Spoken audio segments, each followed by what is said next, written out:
here we go. Marilyn Monroe, America's first sex goddess. Okay, interesting story behind this gal.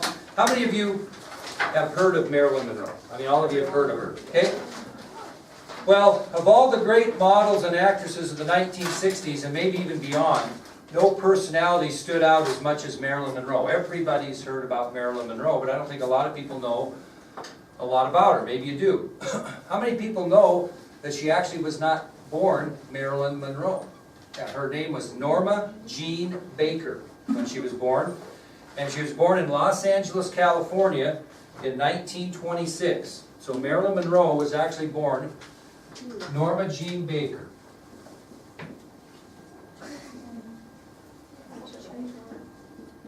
She was born Norma Jean Baker. She was born in Los Angeles in 1926. Now, she got married very early. She got married for the first time at age 16. And she married a 21-year-old fellow by the name of James Doherty, who is on your ID sheet. And the reason she married him wasn't so much that she loved him, is because she didn't want to be put into another foster home. So that's going to tell you a little bit about how poor her home life was. So she married at the age of 16. She married a 21-year-old young man by the name of James Doherty, who's on your ID sheet. And she married him not so much because she loved him, but mainly because she wanted to avoid being put into another foster home. Now, her home life was not good. Her mother was unwed.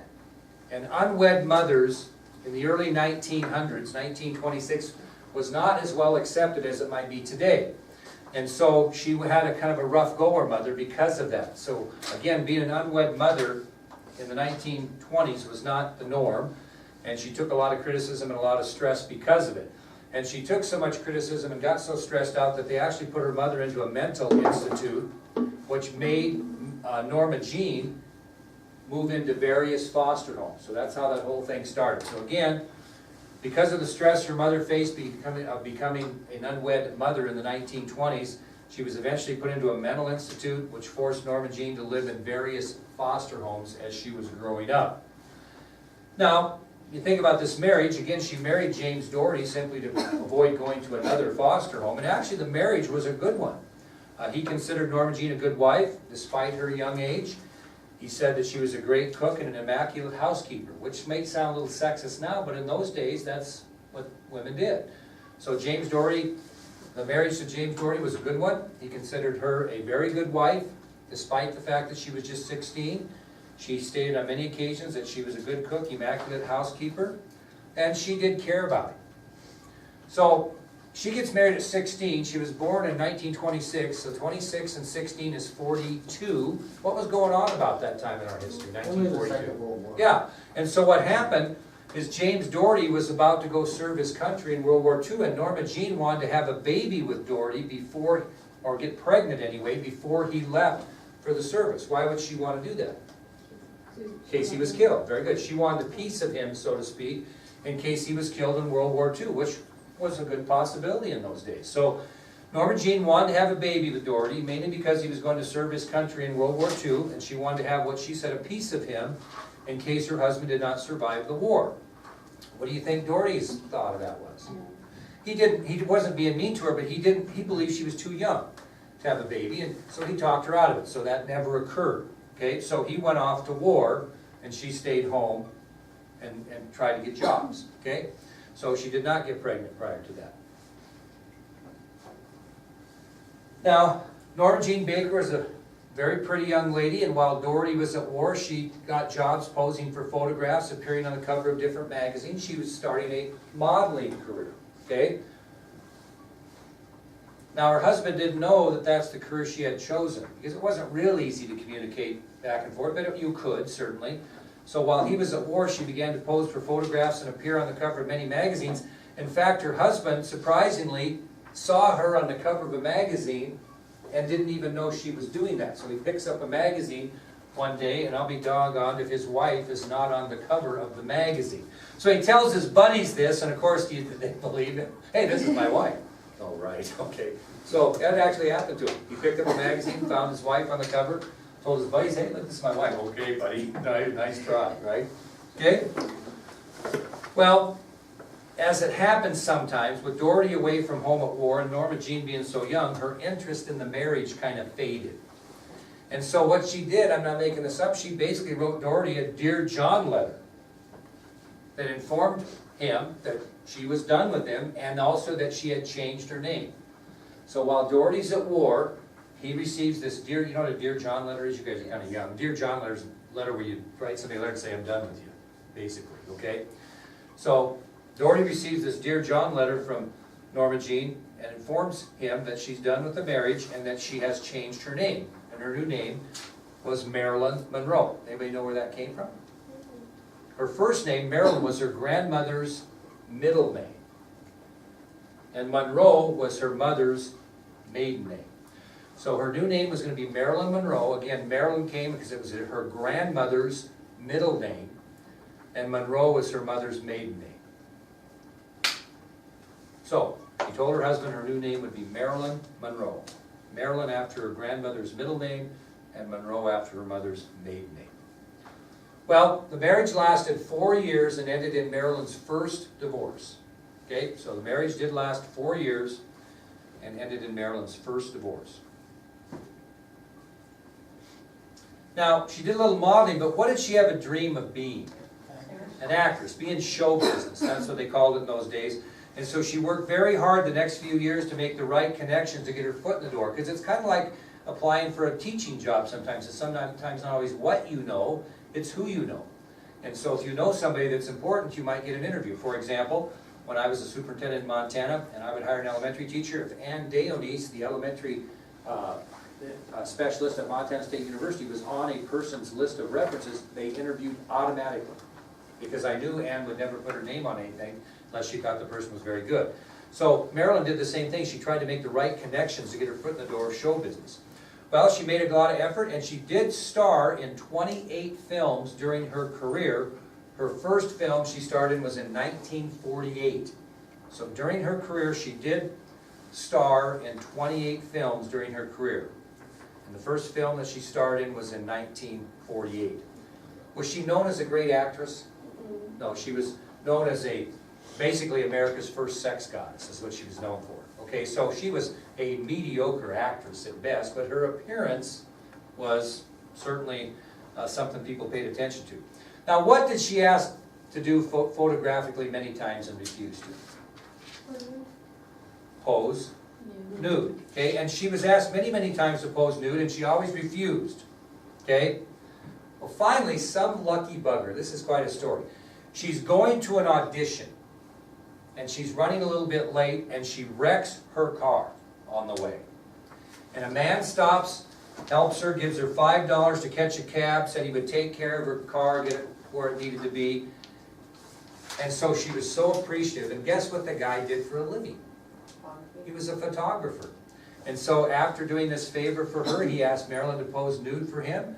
And because she appreciated his kindness in helping her out when she was in a bind, she agreed. And as I think Morgan stated, she later appeared on the first ever issue of Playboy magazine. And if you could find that right now, it's worth a ton of money. I saw one in Las Vegas that was 6 figures, but it was signed by a guy by the name of Joe Dimaggio, which we'll talk about in just a minute. So the nude photograph paid off for her, and she later appeared on the cover of the first issue of Playboy magazine. Now, I have a 1954, I think it's a 54 calendar, I forgot in my office, I'll bring it and show you, that she posed nude for, but then they kind of photo brushed clothes over her. And I'll bring it in and show it to you when we get down here, it's kind of cool. Okay, after she divorced James Doherty, she started being courted by Joe Dimaggio. And Joe Dimaggio was a star baseball player. Anybody here got a Joe Dimaggio signature? Saskia does. Nice, that's good. You do too? I bet your dad does, yeah. So she started to date Joe Dimaggio, who was a very famous baseball player for the New York Yankees. Matter of fact, he still holds the major league record of hitting consecutively in 56 straight baseball games, which means, if you think about baseball, it's the only thing in the world that if you're successful 30% of the time, you're a Hall of Fame player. Because if you bat 300, which means you get a base hit 3 out of 10 times, that's really good. Every time you're at bat, you get, you can hit 3 out of 10 base hits, you're a great player. Well, he got a base hit in 56 consecutive games, which you think about it, today's game, 2015, still is a record today, and I think Pete Rose got the closest to it at 44 one time. But nobody's even come close to hitting safely, getting a base hit in 56 straight games. Very famous baseball player. Well, they courted, and she married him on January 14th, 1954. She married him on January 14th, 1954. Well, the marriage didn't last very long. Matter of fact, they divorced on October 27th of 1954. Now, why do you think they did? What do you think was the problem? What was always conflict?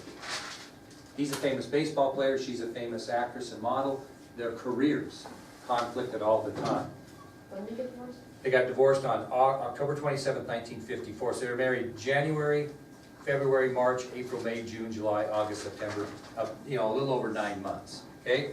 Now, one of the reasons why their marriage was strained is Dimaggio was very annoyed with the phoniness of the movie industry. He just hated it. And he hated his wife being involved in these blonde bombshell movies. You know, that all she was being judged on was her body and how pretty she was. You know, he hated that. He hated the phoniness. He knew she wasn't a great actress, and he knew that she got roles that were a little sappy and made her look like what? The dumb, good-looking blonde, okay? Didn't really like that. Well, the final straw that caused the divorce happened on the set of Monroe's film entitled The 7-Year Itch. The 7-Year Itch.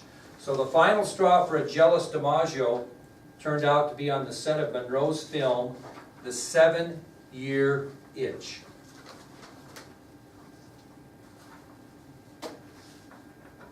Now, before this occurred, they were having some issues. You know what I mean?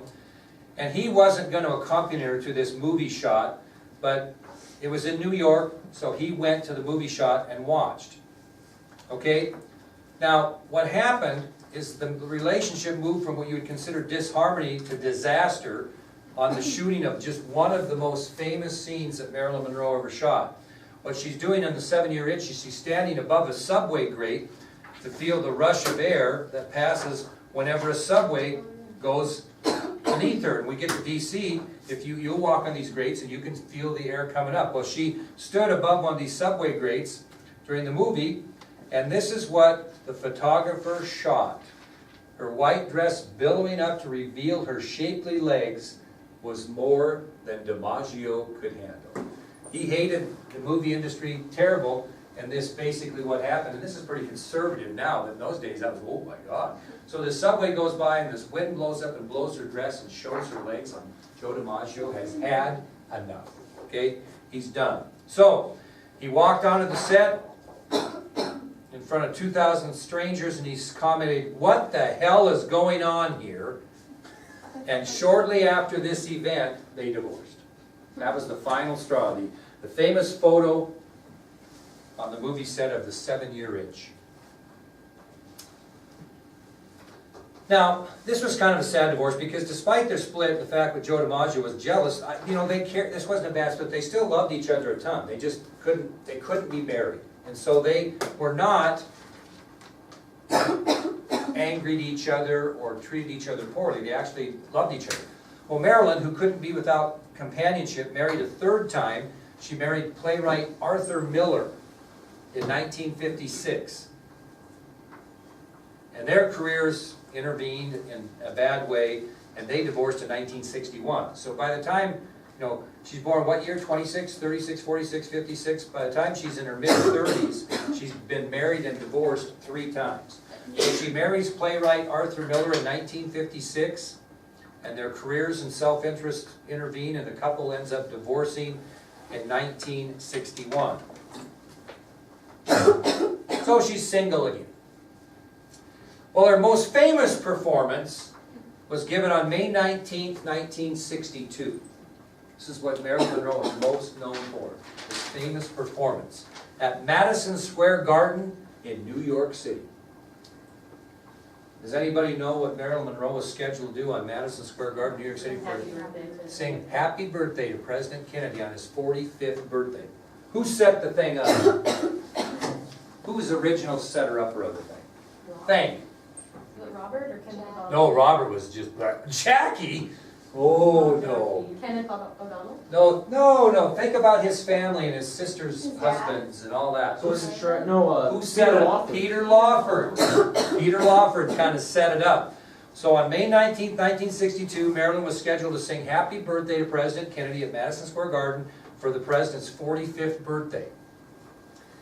This fella right here, right up here, guy by the name of Richard Adler, he was the chairman of events at Madison Square Garden. In other words, he was the one that organized all events at Madison Square Garden. And he was the one that actually chose Monroe as the focal point. Peter Lawford was going to be involved, but it was Richard Adler, this fellow right up there, famous events coordinator, who was the events coordinator at Madison Square Garden at the time. He's the one that actually set up for Marilyn Monroe to come.